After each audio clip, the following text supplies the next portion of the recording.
ये हवेली राजा महाराजा के समय में बनाई हुई थी, लेकिन पिछले 18 सालों से इस हवेली में आज तक कोई भी रहने के लिए नहीं आया है। इच्छा होने पर भी इस हवेली में कोई भी नहीं रह पा रहा था, क्योंकि लोगों का कहना थी कि इस हवेली में भूत प्रेत का साया है। जब अजीत सिंह को इस हवेली के बारे में पता चला तो उसने तय किया कि वो इस रहस्य को जानकर ही रहेगा, क्यों लोग इस हवेली में नहीं रह पा रहे हैं। उसने मजबूत इच्छा शक्ति से हवेली में रहने की पूरी तैयारी कर ली। जब उसने हवेली के अंदर जाने के लिए पैर आगे बढ़ाए तो दरवाजे पे किसी अनजान व्यक्ति ने उसे रोक लिया और नजदीक जाके बोले, कौन हो आप और किधर जा रहे हो? अजीत सिंह ने जवाब देने के बजाय उसने सामने सवाल किया, जी, आप कौन? मेरा नाम अर्जुन सिंह है और मैं यही पास में ही रहता हूँ। अजीत सिंह ने कहा, ओह अच्छा, मैंने सुना है कि यह एक भूतिया हवेली है और यहाँ कोई नहीं आ पाता है, इसलिए मैं इस हवेली में एक दिन रुकने का फैसला किया है।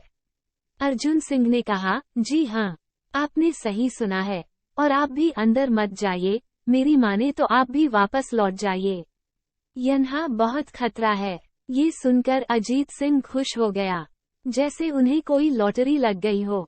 अर्जुन ने उसकी खुशी को देखकर बोला, आप क्यों खुश हो रहे हो? आपको तो भूत का नाम सुनकर डर लगना चाहिए।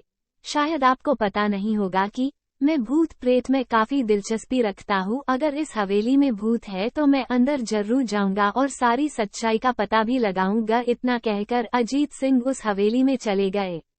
अंदर जाके अजीत ने अपनी बैग को साइड में रखा और हवेली के चारों ओर देखने लगा। सारे रूम भी चेक कर लिए। बाद में ड्राइंग रूम में आके सोफे पर बैठ गया। उसने वहां बैठकर दारू के 2-4 पैग भी पिए। वहीं अचानक उस रूम में लाइट का एक बल्ब चालू बंद होने लगी, लेकिन अजीत ने उस पर ध्यान नहीं दिया। थोड़ी देर बाद दूसरा बल्ब चालू बंद होने लगा, फिर तो हवेली की सारी लाइट चालू बंद होने लगी। ये सब देखकर अजीत अपनी जगह पे खड़ा हो गया और संपूर्ण सावचेत हो गया।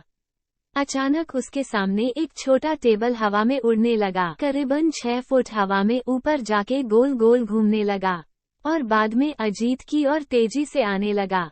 अजीत ने तुरंत ही अपने जगह बदल दी और दूसरी ओर चला गया और वो टेबल वहीं जाके गिरा जहाँ अजीत खड़ा था। अजीत कुछ समझ पाता उतने में सोफे की शीट उसकी ओर आने लगी। वो जल्द खड़ा हो गया और छलांग लगा के दूसरी ओर कूद गया, जिसके कारण सोफा दीवार को टकराया और अजीत बच गया।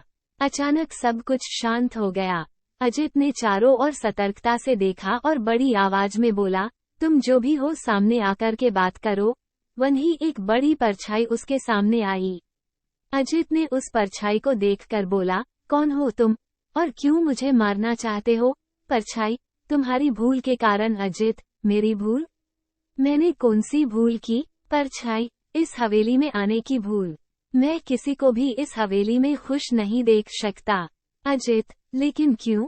वो परछाई ने जवाब दिया, आज से 18 साल पहले इस हवेली के मालिक ने मुझे यहीं पे ही मार डाला था। मेरी कोई गलती भी नहीं थी। इस कारण की वजह से मेरी आत्मा इस हवेली में भटकती रहती है। मैं किसी को भी इस हवेली में नहीं रहने दूंगा, क्योंकि इस हवेली में मेरा खून हुआ था। इस हवेली में जो भी रहने के लिए आएगा उसकी मौत होगी। अजीत ने कहा, मैं तुम्हें अपने असली रूप में देखना चाहता हूँ। तुम्हें मारने से पहले मैं तेरी यह इच्छा अवश्य पूरी करूंगा। और उस परछाई ने एक भयानक दरमियाना रूप ले लिया। उसका चेहरा इतना भयानक था कि अजीत भी एक क्षण के लिए डर गया था, लेकिन दूसरी ही क्षण में उसने अपने आप पर काबू पा लिया। बाद में इसने अपनी जेब में से सफेद पावडर निकाला और उस भूत के पर फेंक दिया।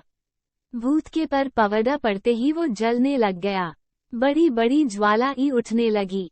वो बहुत जोर जोर से चिल्लाने लगा और बाद में पूरी तरह से जल गया। उसके बाद अजीत ने चैन से सांस लिया और वहीं पर सो गया। दूसरे दिन सुबह जब अजीत को सही सलामत हवेली से बाहर आते देख अर्जुन को आश्चर्य हुआ। अर्जुन ने अजीत से पूछा, तुम कैसे जिंदा हो? जब अजीत ने अर्जुन को कल रात को घटी घटना को पूरी तरह से बताया और बोला, अब ये हवेली भूतिया हवेली नहीं रही।